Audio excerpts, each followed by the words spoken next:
예, 안녕하세요. 법경제학 두 번째 강의를 시작하겠습니다. 이미 말씀드렸듯이 25분씩 45회 되어 한 학기를 구성하는 강의입니다. 앞에서 말씀드린 것처럼 저희가 학기 초에 사례를 통해서 법경제학에서 다루는 것이 실제로 어떤 문제인가를 여러분에게 알려드리고 그 이후에 수학이나 논리적으로 이것을 풀어보는 시간을 갖도록 하겠습니다. 순감자 여사의 이야기에서 이제 그 다음 주제입니다. 사형 선고의 효과.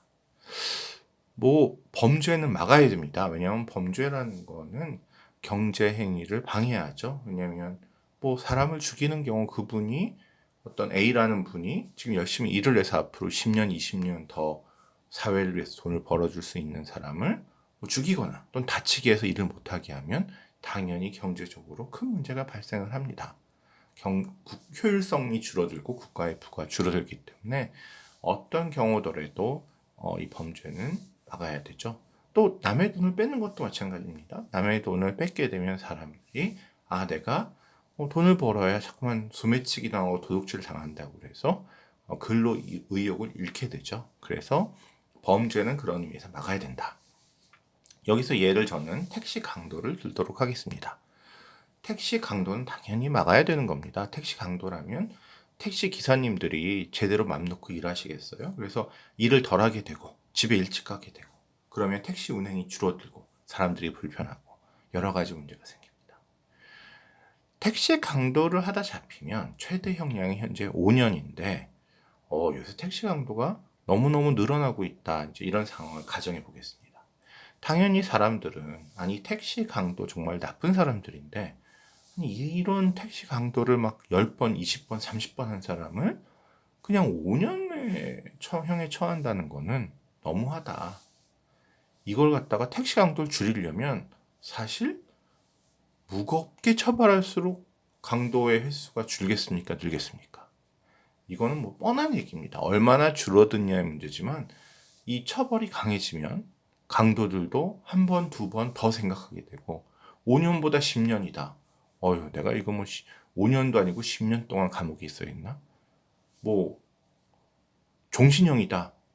택시 강도 확 줄어들 겁니다. 이까진 내가 여기 택시 강도 해서 한 2, 30만 원 훔쳐서 그거 갖고 그죠? 택시 기사님이 돈이 얼마나 있으시겠어요? 한 20만 원도 없으실 텐데 그거 하다가 종신형 살면 어떻게 하겠습니까? 거의 제정신인 사람 안 하겠죠. 제일 좋은 거는 택시 강도를 하다 잡히면 바로 사형을 시키는 겁니다. 택시 강도를 하다가 사형에 처하도록 한다. 우리나라에선 사형 제도가 안 돼서 사형 선고를 받으면 종신형이 되겠죠? 그러면 택시 강도들이 거의 사라질 겁니다. 한 20만 원 훔치려고 잘못하다 잡히면 자기 목숨을 잃는데 도대체 누가 택시 강도를 하겠습니까? 그럼 생각해 보세요. 지금 5년형을 때리던 택시 강도 처벌을 사형으로 높이면 그 모든 사람이 동의하는 사회의 악이라는 택시 강도가 확 획기적으로 줄어들 겁니다. 와, 이거 반대하시는 분이 있을까요?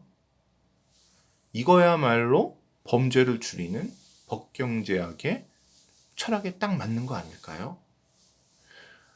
근데 이것이 현실에서는 왜 그러면 사실 5년도 아닐 겁니다. 택시 강도한테 잡히면 한 1, 2년밖에 안 살 거예요. 그럼 왜 이렇게 형량이 작냐? 그 이유가 따로 있습니다. 그래서 법경제학이 경제학 효율성을 적용해서 아주 단순한 것 같지만 현실이 너무너무 복잡하기 때문에 법을 그렇게 단순히 만들면 안 된다. 이제 이런 사례들을 말씀드리는 건데요. 이 택시 강도를 사형시키면 당연히 택시 강도의 수는 100번에서 줄어들겠죠. 근데 0이 될까요? 가끔 술 취한 택시 강도, 제정신을 잃은 택시 강도, 어차피 지금 우리 가족이 누가 치료비를 못 구하면 죽는데 택시 강도 10번에서 100만 원을 마련하겠다. 이런 이상한 생각을 잠깐 한 강도, 이런 강도들이 있을 겁니다. 근데 이런 택시 강도들이 택시 기사님께 돈을 뺐는데 형량이 5년이면 그냥 돈을 빼서 도망갈 거예요. 이게 무슨 말이냐?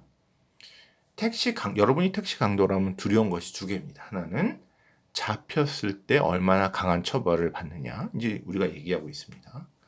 또 하나가 있는데 그것이 뭐냐면 잡힐 확률이에요. 택시 강도 범죄를 저지른다고 다 잡히지 않습니다. 안 잡히는 경우가 사실 많이 있거든요. 그러면 택시 강도를 한 사람이 잡히냐 안 잡히냐의 가장 중요한 역할을 하는 게 뭡니까? 물론 요새 차에 블랙박스 있죠. 블랙박스는 당연히 떼서 도망가야겠죠. 또 하나는 택시 기사님입니다. 택시 기사님이 아유 남자다 여자다 나이는 몇 살 정도 됐다 인상착의는 이렇다 이런 사람이 목소리를 이랬는데 이 사람이 가져갔다. 택시 기사님이 경찰에 다 알려줄 거예요. 그 도망간 방향은 저쪽이더라. 어디서 타고 어디서 내렸다. 뭐 이런 거 다 알려줄 겁니다. 이것이 경찰한테는 택시 강도를 잡는데 정말 중요한 정보죠. 그런데 이 택시 강도가 만약에 이 택시 기사님을 죽이면 어떻게 됩니까? 이런 중요한 증언을 할 사람이 없어지는 거죠. 근데 요즘은 내가 택시 강도라면 5년인데 택시 기사님을 죽이면 사형이에요. 그러니까 내가 택시 기사님을 살려주면 내가 잡힐 확률이 높아지지만 혹시 죽였다가 내가 잡히면 5년 감옥 갈 거 사형을 받거나 평생 감옥에 간다라는 것 때문에 아마 택시 강도들이 내가 잡히기 싫어서 택시 기사님을 없애버리는 게 좋지만 나쁜 사람이죠. 그렇지만 이 택시 기사님을 죽이면 내가 처벌이 늘어난다. 그래서 이 죄가 더 무거운 죄를 저질 때 강도보다는 살인이 더 무거운 죄잖아요. 이 죄가 무거워질 때 처벌도 무거워져야 됩니다. 그래서 뭐 예를 들어서 횡단보도 무단횡단 빨간불에 건넜다. 이것도 나쁜 일이기 때문에 사형시키면 아마 무단횡단이 확 줄어들 거예요. 그렇지만 세상에 그 무단횡단 갖고 그렇게 한다 그러면 무단횡단할 때 그거를 목격한 무슨 어떤 청년이 있다? 이 청년 죽여야죠. 왜냐하면 이 청년이 고발할 거 아니에요. 그러니까 또는 경찰이 잡으러 왔다? 형량이 5년이면 그냥 무단횡단 5년, 무단횡단은 뭐 한 1개월이나 잡혀 있겠습니까? 딱 끊는 거죠. 그런데 무단횡단은 죽는다 그러면 사람들이 경찰이 와도 2판 4판이니까 경찰과 죽기 살기로 칼싸움을 할지도 모른다는 거예요. 그래서 이 죄의 경량에 따라서 법도 처벌도 더 경량이 있어야 되기 때문에 택시 강도, 무단횡단 또는 시험에서 부정행위 이런 거를 사형에 처하기 시작하면 오히려 더 큰 문제가 생길 수 있다. 이 택시 강도나 무단횡단이나 시험 부정행위 자체는 줄어들겠지만 이 사람들이 범죄를 그래도 저질렀을 때 아주 강력범으로 변할 수 있다라는 거죠. 그래서 이런 점까지 고려해서 우리가 국부 효율성을 따져야 된다는 겁니다. 무죄 추정의 원칙. 저는 어린 시절에 이 얘기를 듣고 정말 말도 안 된다고 생각을 했어요.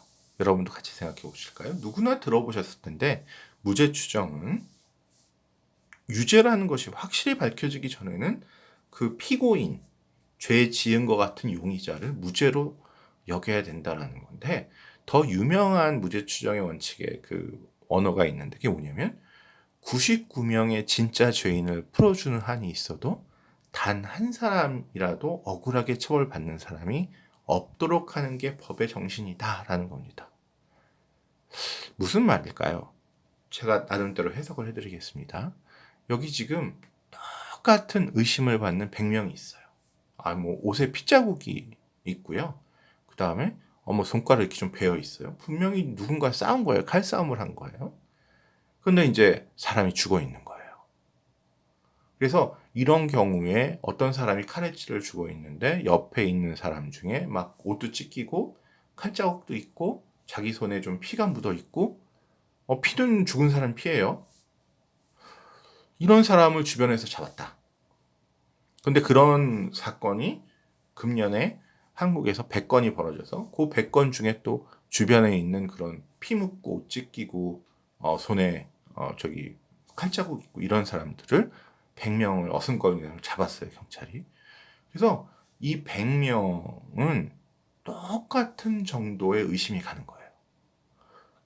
뭐 웬만하면 이 사람들이 범인이겠죠. 죽은 사람 피가 손에 묻어 있고 칼자국이 있고, 근데 뭐 칼에 이 저기 어슬렁거리던 손에 피 묻은 사람의 지문도 남아 있고. 그런데 이런 것도 있지 않았겠어요? 이 사람들 얘기하는 거예요, 아마. 그 내가 지나가다가 어떤 사람이 쓰러져 있어서 인공 심폐소생술하느라고 가슴을 이렇게 눌러줬느라고 피가 묻었다. 그리고 이 칼이 있길래, 가슴에 꽂혀 있길래 그걸 이렇게 빼주려고 해서 칼에 내 지문이 묻은 거다. 근데 빼려고 잘못해서 내가 그 칼에 이렇게 손을 뺐다. 그럴 수도 있잖아요. 근데 그럴 수도 있기 때문에, 야, 이 100명 중에 한 명 정도는, 이런 경우에 1%의 사람은 진짜 도우려다가 손에 피 묻은 사람이다 이거죠. 99%는 범인이고. 그럼 여러분들 판사라면, 판사가 이 100명을 한꺼번에 판결 내려야 된다면 똑같은 수준의 증거가 있기 때문에 누구는 풀어주고 누구는 잡아놓을 수가 없어요. 100명을 다 풀어주거나 100명을 다 감옥에 넣거나 하는 거예요. 100명을 다 감옥에 넣으면 어떻게 됩니까?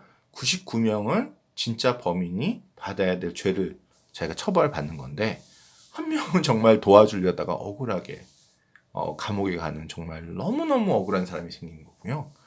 만약에 그 한 명이 억울할까봐 100명을 다 놔주잖아요. 이 99명의 범인들이 밖에 나가서 또 살인을 저질 가능성이 큽니다.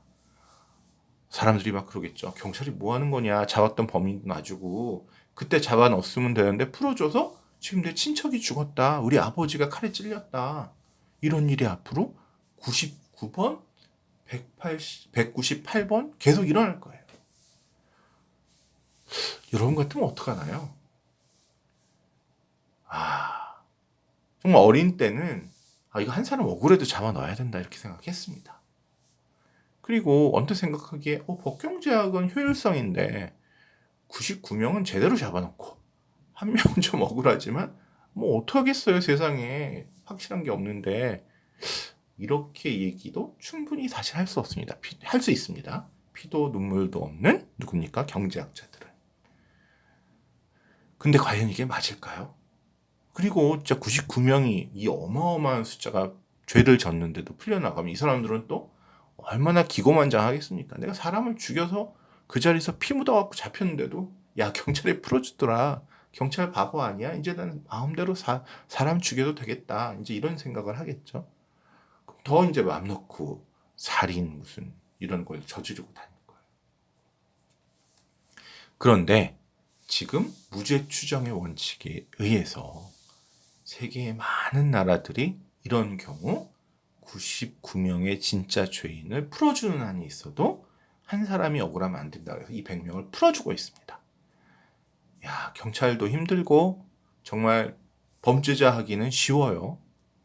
진짜 요새도 신문을 보면 너무너무 명백하게 저 사람 분명히 잘못했는데 라고 해도 풀어주는 경우가 많죠. 증거 불충분. 그게 바로 이겁니다.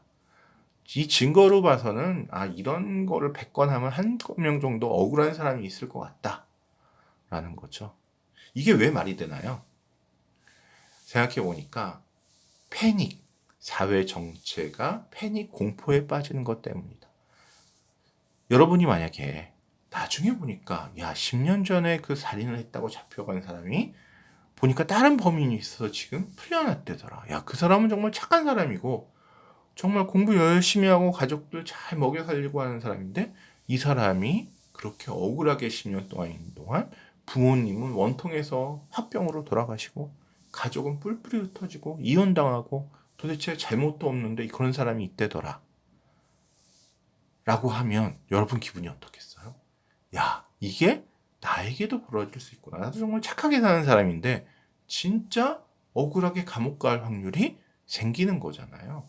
이게 크진 않지만 사람들에게 주는 심리적 충격은 크다는 거죠. 그럼 어떻게 돼요? 사람들이 야, 누가 쓰러져 있어도 도와주지 마. 밤길 다니지 마. 밤에 괜히 다니다가 경찰한테 잡히면 살인 안 했는데 살인자로 몰려. 이런 이야기들을 이제 도는 거죠. 그러면 아픈 사람 도와주지 않죠? 다들 일찍 집에 가서 너 좀 오늘 야근해라. 오늘 저기 뭐 인도에 수출할 거 있어. 안 됩니다. 저 괜히 야근하다가 집에 가다가 죄인으로 몰릴 수 있어요. 사람들이 공포에 떨게 되면 경제 생활이 위축됩니다. 그래서 아마 인류 역사상 법을 만든 사람들은 이걸 나름대로 추정해 봤을 거예요. 99명이 나가서 범행을 저지르는 그 피해와 한 명의 억울한 사람 때문에 국민 전체가 패닉에 빠져서 너무 조심해갖고 그 밤길도 안 다니고 아픈 사람 도와주지도 않고 이렇게 하는 피해를 비교해 보니까 후자가 더 피해가 크다는 거예요. 생각하면 말이 되는 게 우리나라 국민 중에 진짜 죄인이 몇 프로 될까요? 1%?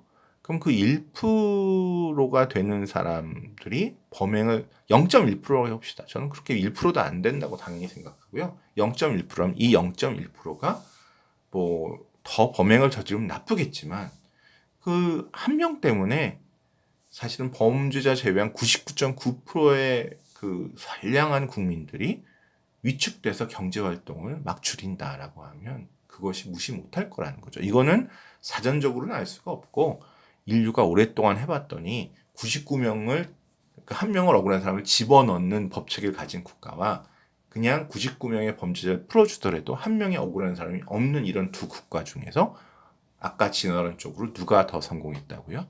이 억울한 사람이 없도록 하는 쪽이 아마 더 부국강병에 성공했기 때문에 이런 룰이 생긴 게 아닌가 합니다. 설명이 길었네요. 자, 뉴욕의 한 판사 이야기. 이것도 재밌는 이야기입니다. 실제로 있었던 이야기고요. 지금부터 한 40년 전쯤으로 알고 있습니다. 체포되어 온 어떤 소매치기였던 것 같아요. 용의자에게 판사가 그냥 이렇게 소매치기 했냐 안 했냐 얘기해봐라 해갖고 유죄 무죄를 하면 되는데 이러려면 이제 하루 이틀 걸리겠죠. 검사가 또 막 이렇게 신문하고. 근데 판사가 선택권을 줍니다. 어떤 선택권이냐? 그냥 일반적으로 재판을 받을래요? 아니면 새로운 방식, 동전을 지금 내가 던져서 앞면이 나오면 당신 재판 안 하고 그냥 바로 풀어줍니다. 근데 뒷면이 나오면 어떻게 돼요? 그러면 정말 착실히 재판을 해서 무죄가 나오면 풀어주지만 만약에 뒷면이 나와서 재판을 했는데 유죄 판결이 나오면 보통 무슨 한 달 감옥에 가둘 거 2달, 3달 가두겠다라는 겁니다. 즉 처벌 강도를 높이겠다 일상적인 거보다. 당신은 그냥 이게 만약에 무죄인 사람이라면 별 상관없을 텐데 재판하면 유죄 나올 것 같은 이 사람은 어떻겠어요?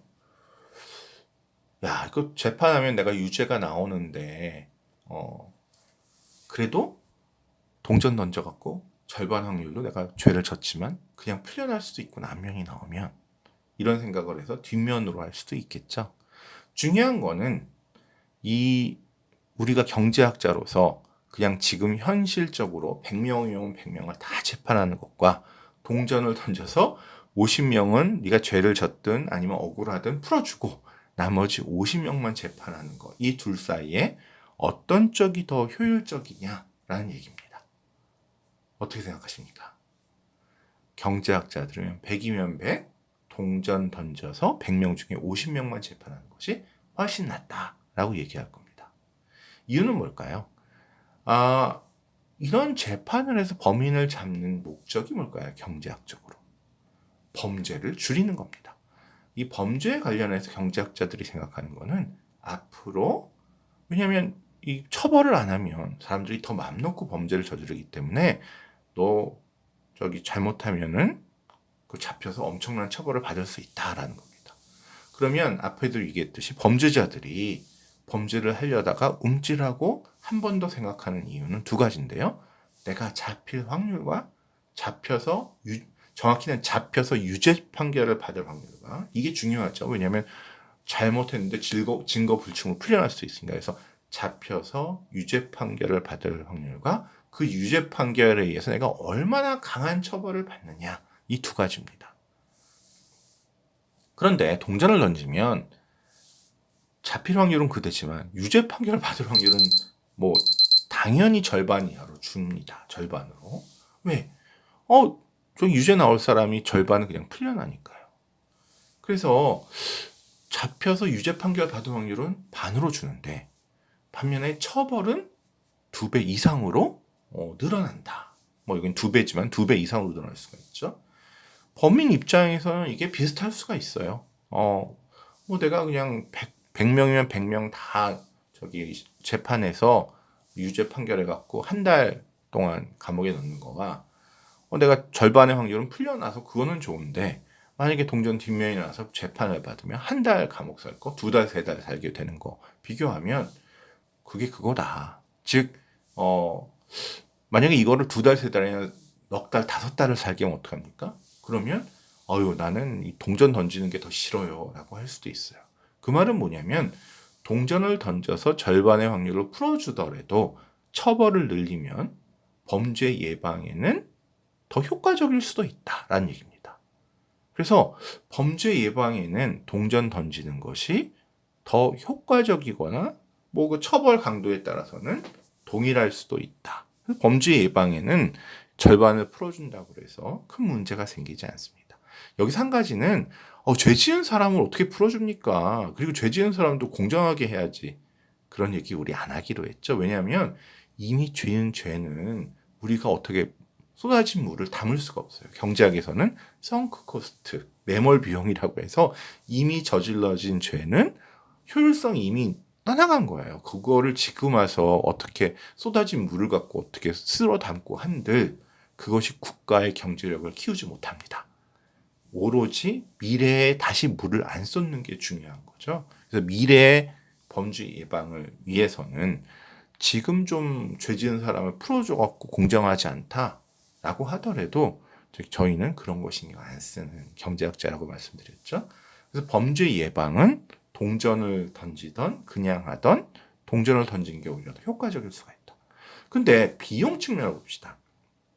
우리가 재판하려면 경찰 아저씨 막 증언 쓰고요. 증인들 불러와야겠죠. 저 사람이 저기 내 주머니에 손 넣는 거 저도 보고 옆에 있는 누구도 보고 했습니다. 또 경찰 아저씨가 일부러 또 판결 재판할 때 와야 돼요. 그래서 제가 어디에서 잡았는데 이 사람 저기 호주머니에 남의 이런 그 저기 지갑이 들어 있었습니다. 뭐 이런 얘기도 하고 이거를 검사분이 다 정리해서 검사 참 일이 많습니다.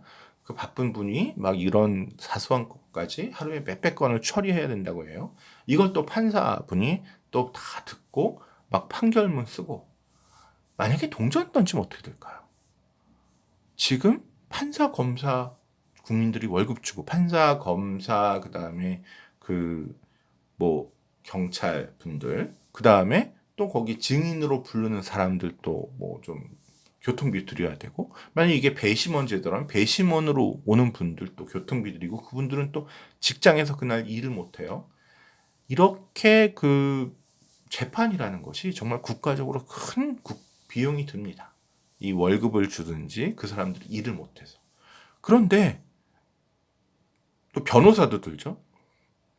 동전 던져서 절반만 재판하면 판사 숫자도 절반, 여기 재판관장에서 일하는 경찰 숫자도 절반, 증인도 절반, 검사 숫자도 절반, 다 절반으로 줄일 수 있어요.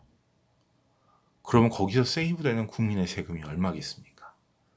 그래서 비용은 다 절반으로 감축할 수 있는데 범죄 예방은 여전히 똑같이 되거나 오히려 더 잘 될 수 있어요. 물론 감옥에 넣어서 이제 2배를 살아야 되는데 그거에 그 비용이 얼마냐? 이건 따져봐야겠지만 만약에 이렇게 검사, 판사, 경찰 각종 법원 관련 사람들의 인력을 절반으로 줄일 수 있다. 그리고 범죄 예방은 오히려 더 된다. 그리고 물론 근데 죄인들도 이게 2배로 집어넣는데 죄인의 숫자가 반으로 줄 거 아니에요. 왜냐면 저희가 절반을 풀어줬으니까. 그래서 사실은 감옥에 있는 죄인의 수도 크게 늘진 않아요. 그러니까 예를 들어서 2명을 한 달 넣을 거 동던져서 1명 풀어주고 1명만 2달 넣으면 뭐 평균적으로 1인당 한 번 넣는 거랑 똑같잖아요. 감옥에 있는 사람 숫자는. 그래서 비용이 획기적으로 줄어드는데 범죄 예방은 똑같이 할 수 있다라는 의미에서 동전을 던져서 절반만 아이고 수업이 25분이 끝났다는 신호입니다. 절반만 재판하는 것이 경제적으로는 완전히 make sense입니다. 이렇게 하는 것이 옳다고 경제학자는 생각하는데 국민 정서는 당연히 아니겠죠. 이게 실제로 있던 일이라고 제가 말씀드렸는데 이 판사의 이야기가 동전 던져서 재판을 했대요. 근데 이 판사의 이야기가 뉴욕타임즈에 그 다음날 났고 이 판사는 바로 옷을 벗었다. 정말 경제관념을 가진 판사님이 억울하게 옷을 벗게 된 이야기였습니다. 예, 오늘 법경제학 두 번째 강의 이것으로 마치도록 하겠습니다.